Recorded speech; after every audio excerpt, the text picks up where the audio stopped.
सुदामा से मिलने श्री कृष्ण गए तो इतना रोए इतना रोए इतना रोए कि सुदामा के पैर धुल गए। ठीक है ना।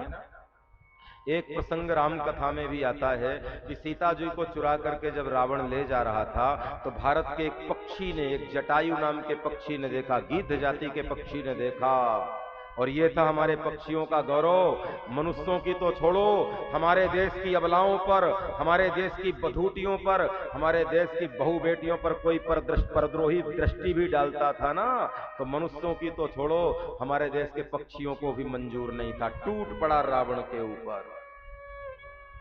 इसीलिए मैं अपने काव्य सृजन में कभी कभी कहा करता हूं, बालक बन जाएं अभिमन्यु वीर लौ कुश से, बालक बन जाएं अभिमन्यु वीर लौ कुश से, और वृद्ध बन जाएं सब भीष्म द्रोण उत्साह से, खग बन जाएं संपाति और जटायु जैसे, और कीस बन जाएं किष्किंधा दलवाह से, कहत अतुल कविगण चंद्रभूषण से, छत्री छत्रसाल राणा उत्साह से, और राखवे है अनी यदि मणि वीर भारत की, तो धनी बन जाएं सब सेठ भामा साह से।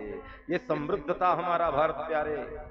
हमारे देश के पक्षियों का भी ये गौरव रहा। कोई परद्रोही हमारे देश की माताओं पर, बहनों पर नजर डालता था तो पक्षी अपने जीवन को कुर्बान कर देते थे, प्राणों की बाजी लगा देते थे, लेकिन अपने जीते जी परद्रोहियों को, देश की किसी स्त्री पर, अबला पर दृष्टि नहीं डालने देते थे। और आज हम मनुष्य होकर कहते हैं हम झंझट में नहीं पड़ना चाहते। यही है क्या भारत की संस्कृति? हमारे आंखों के सामने अत्याचार, अनाचार, दुराचार होते रहता है और हम घर के दरवाजे खिड़कियां बंद करके बैठते हैं। हम ये कहते हैं कि हम झंझट में नहीं पड़ना चाहते, हम समस्या को निमंत्रण नहीं देना चाहते।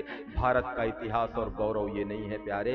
भारत की अस्मिता उसमें है कि हमारा शत्रु यदि हमारे पड़ोसी पर, हमारे देश के, हमारे राष्ट्र पर किसी पर दृष्टि डाले तो अपने आप को समर्पित करके खड़ा हो जाता था। ये देश के पक्षियों का भी इतिहास था।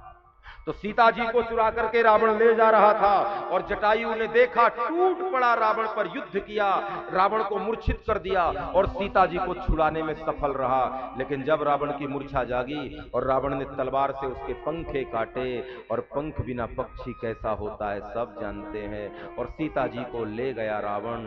राम जी ढूंढते ढूंढते जब गए तो जटायु मार्ग में पड़ा था। जटायु ने पूरी कथा बताई कि नाथ दशानन यह गति कीन्ही, और तही खल जनक सुता हरि लीन्ही, लय दक्षिण दिश गयो गोसाई, बिलपति अति पुरही की नाई। रावण सीता को चुरा कर ले गया है, मैंने छुड़ाने का प्रयास किया लेकिन उसने मेरे पंख काट दिए। रघुनंदन क्षमा करना, इतनी ही सेवा कर पाया। राम जी ने जटायु को उठाया और गोद में बैठा लिया। ध्यान से सुनना, जल भरी नयन कहत रघुराई, आंखों में अश्रु भर आए लेकिन राम जी ने आंसुओं को गिरने नहीं दिया। कमाल की बात है, जटायु ने सीता जी को छुड़ाने में प्राणों की बाजी लगा दी और राम जी ने अपने आप को इतना संभाला कि दो आंसू भी उसके लिए रोए नहीं। और कन्हैया से मिलने सुदामा गया तो देखी सुदामा की दीन दशा, करुणा करके करुणा निधि रोए, और पानी परात को हाथ नहीं, नैनन के जल सो पग धोए। सुदामा मिलने गया तो कन्हैया इतना रोए कि सुदामा के चरण धिल गए, और जटायु ने सीता जी को छुड़ाने में प्राणों की बाजी लगा दी। राम जी दो चार आंसू रो देते तो बिगड़ जाता कुछ क्या, लेकिन राम जी इतनी कृपणता कैसे दिखा रहे हैं कि जटायु के लिए दो आंसू रो न सके।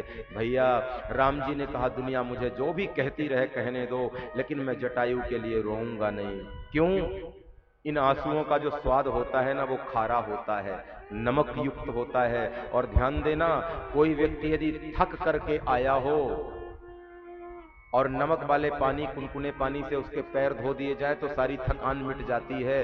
सुदामा थक करके आया था और कन्हैया ने सोचा जब तक रुक्मणी को कहूंगा नमक वाला पानी गर्म करो तब तक बहुत समय हो जाएगा, इसलिए खारे आंसू इतने बहाए कि सुदामा की सारी थकान दूर हो गई। और प्यारे, आपने देखा होगा ये आंसू खारे होते हैं, और अगर शरीर में कोई घाव लग जाए और वहां कोई नमक डाले तो दर्द और बढ़ जाता है। जटायु के अंग अंग में रावण की तलवार लगी थी। जटायु राम जी के गोद में बैठा था। राम जी ने सोचा यदि मैंने रोया तो मेरे खारे आंसू जटायु के घाव में गिरेंगे और मेरे भक्त का दर्द और दूना बढ़ जाएगा, इसलिए मैं रोऊंगा नहीं।